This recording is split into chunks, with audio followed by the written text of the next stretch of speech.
We love food colored green, bell peppers and long string beans, pickles, celery, cucumbers too. All these foods are good for you.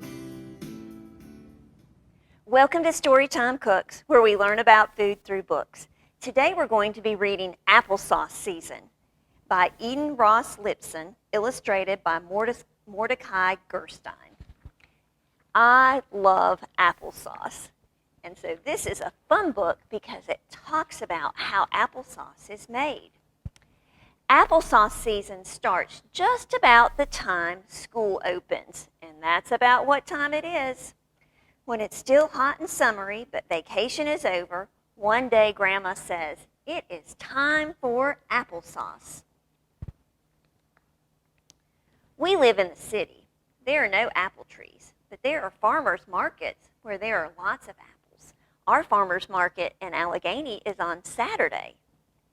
Sometimes my grandmother goes to the market. Sometimes my mom and my dad go. Sometimes my big sisters. If I don't have soccer, I go too. There's all kinds of people buying all kinds of yummy things. I love apple names. In our markets, first come Ida Red and Paula Red, 20 ounce, Macintosh, Ginger Gold and Jonna Gold. Later there's Macon, Baldwin, Northern Spy, and King.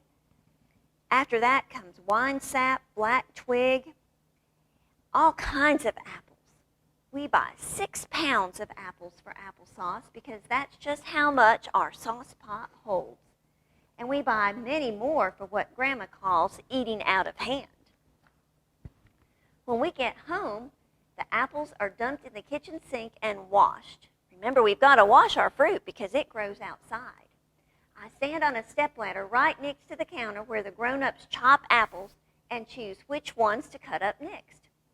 First, I say put in the little ones, sometimes the big ones, and sometimes the dark red or the yellow ones. My grandma says there needs to be at least 3 different kinds of apples in each pot for real flavor. But sometimes we use more of one, and sometimes we use just what we have. That's why our applesauce is different every week. As one kind of apple disappears, another one takes its place.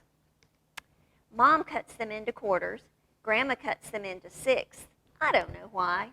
The apples go into the pot, skin, seeds, and all. And if it's still summer and there's no cider yet, we add a glass of water or juice so the apples won't burn when they're cooking. Later, we'll add some more fresh cider. It doesn't take apples long to be soft and bubbly and start to smell really good. The first time we make applesauce, we put cinnamon sugar. I put in the sugar in a pretty jar and add some dark brown sugar and cinnamon and put the lid on tight and shake it up till it turns pale brown.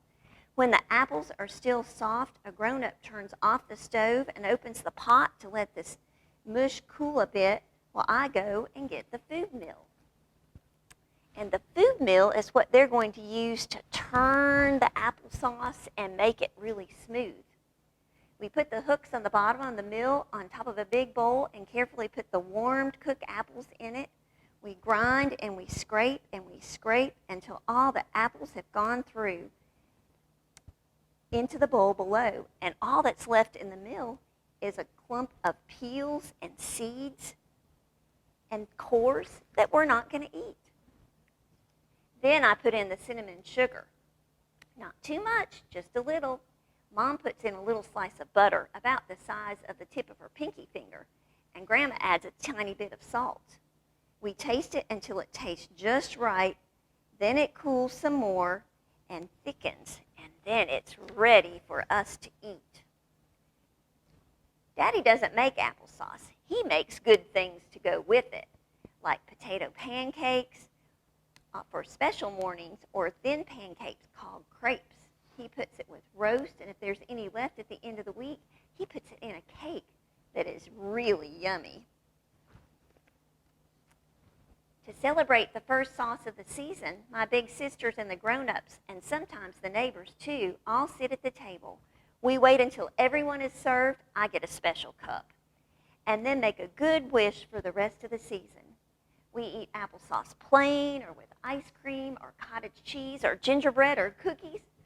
You can eat applesauce lots of ways. There are other things that we can do with apples too. My grandpa didn't like birthday cake, so he always had apple pie. We remember his birthday by having apple pie every year with ice cream and a candle on top. Grandpa always said saved a piece of his apple pie for his breakfast, and he ate it with a piece of yellow cheese. Sometimes I would do that too. Apple pie is good, but I still like applesauce best. Maybe I'll change my mind when I grow up. I think his dog's thinking that he might like some applesauce too. So today we're going to talk a little bit about applesauce. Remember that apples grow on a tree, and there are lots of different kinds of apples. You can get yellow apples and red apples and green apples.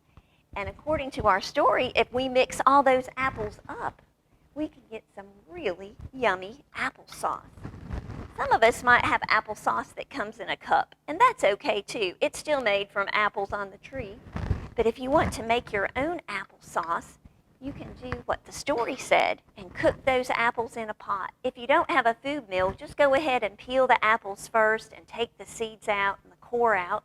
Cook your apples, and then you can just mash them up when they're done and add your cinnamon and sugar, whatever you like to flavor your apples with.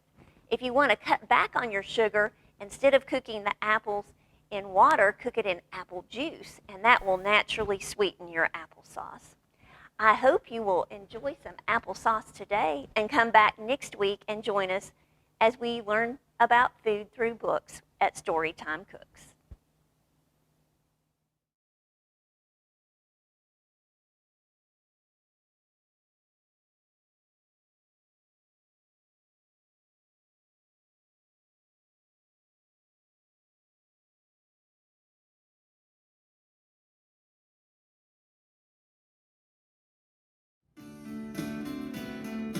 We love food colored green, bell peppers and long string beans, pickles, celery, cucumbers too. All these foods